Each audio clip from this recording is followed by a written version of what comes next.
మన ముకుందాలో మరియు పూర్వీలో రిపబ్లిక్ సేల్ ఆఫర్. వీఏపై ఫ్లాట్ 10% డిస్కౌంట్. వివరాలకు సంప్రదించండి. నమస్తే రమగారు. నమస్తే జయ. రమగారు, మనకి మాఘమాసం వచ్చేస్తుంది. మాఘమాసం యొక్క విశిష్టత, మనం పాటించాల్సిన నియమాలు, అవలంబించాల్సిన విధి విధానాలు చాలా మాట్లాడుకుంటాం కదా. ఒకసారి మాఘమాసం సౌరమాసంగా చెప్తారు. అవును. కార్తీక స్నానాలు ఎట్లా విశేషమో మాఘ స్నానం కూడా అలాగే విశేషం. ఇది మరీ తెల్లవారుజామున చేయక్కర్లా. జస్ట్ సూర్యుడు వస్తుండగా స్నానం చేసి వచ్చేయాలి బయటికి. సూర్యోదయానికి 1 నిమిషం ముందు. మనం మాఘ పురాణం కూడా చేసాం ఇదివరకు. అవును.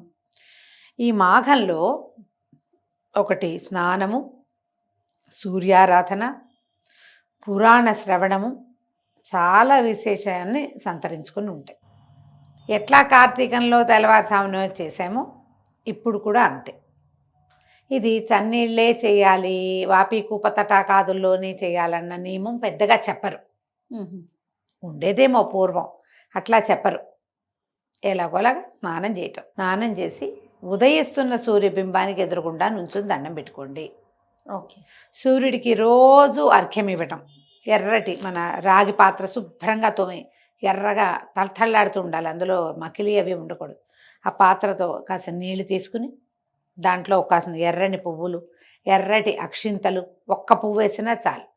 చిట్టి గన్నేరు పూలు అవి వస్తాయా, ఎర్రటి పూలు 1 పువ్వు, 4 ఎర్రటి అక్షతలు వేసి సూర్యుడికి చూపించి నీరు వదిలిపెట్టాలి.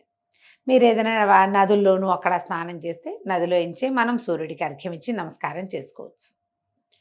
అయితే ఇదే దీంతో పాటుగా ఈ మాఘంలో వచ్చేటువంటి 4 ఆదివారాలని ప్రత్యేకంగా మాఘపాదివారాల్లో సూర్యుడికి పాలు పొంగించి పరమాన్నం వండి నివేదన చేస్తాం.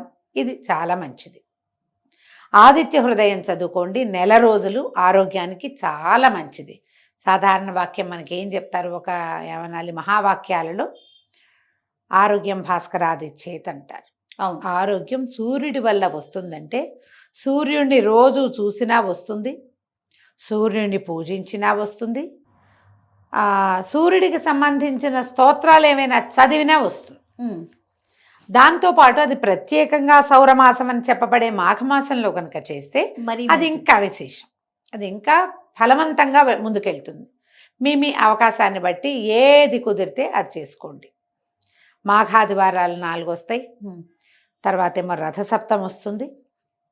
ఈ 5 రోజులు తప్పనిసరిగా సూర్యుడికి ప్రీతిపాత్రమైన పాయసాన్ని వండి, పరమాన్నాన్ని వండి ఆవు పాలతో చేస్తే మంచిది.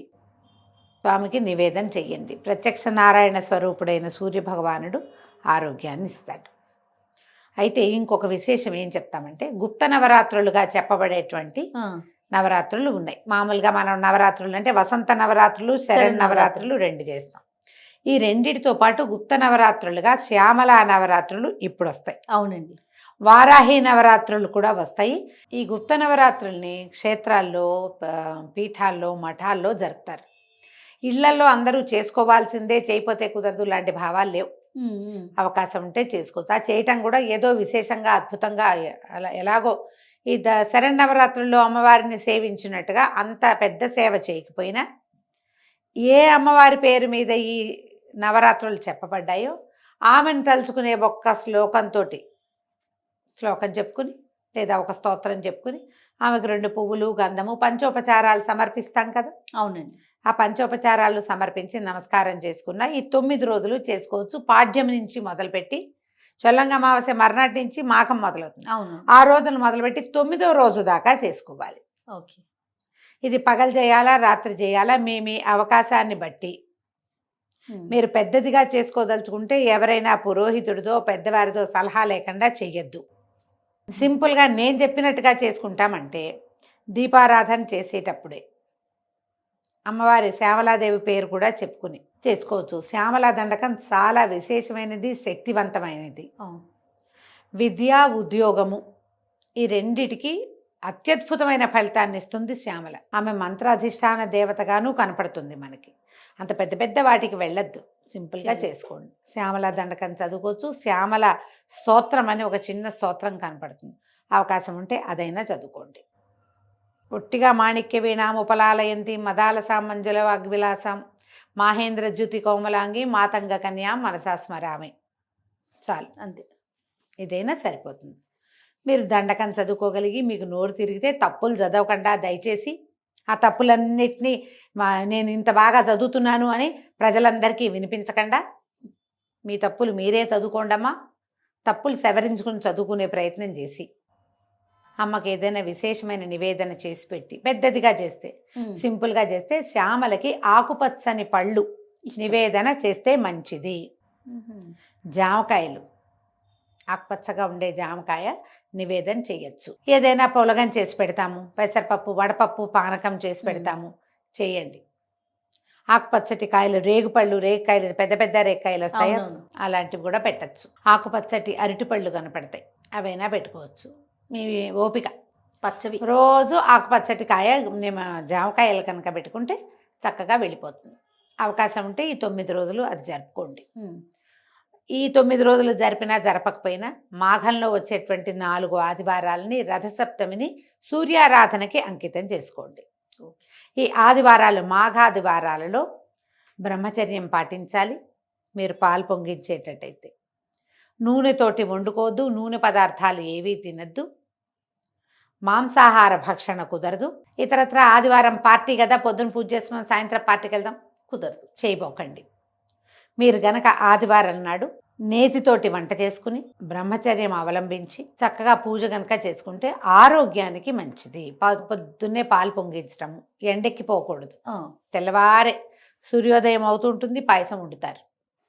ఆ ఉదయించిన సూర్యబింబాన్ని చూస్తూ ఈ పాయసాన్ని ఆయనకి నివేదన చేసి, సూర్యుడికి సంబంధించినటువంటి సూర్యమండల స్తోత్రము, అలాంటి బోలెడని స్తోత్రాలు ఉన్నాయి, ఏదో ఒకటి చదువుకోవటం, లేదా ఆదిత్య హృదయం చదువుకోండి. ఆదిత్య హృదయం కూడా అద్భుతమైన ఫలితాన్ని ఇస్తుంది. చదువుకుని నివేదన చేసుకుని పగలు భోజనం చేసి సాయంకాలం కొద్దిగా తక్కువ ఫలహారం చేస్తే మంచిది.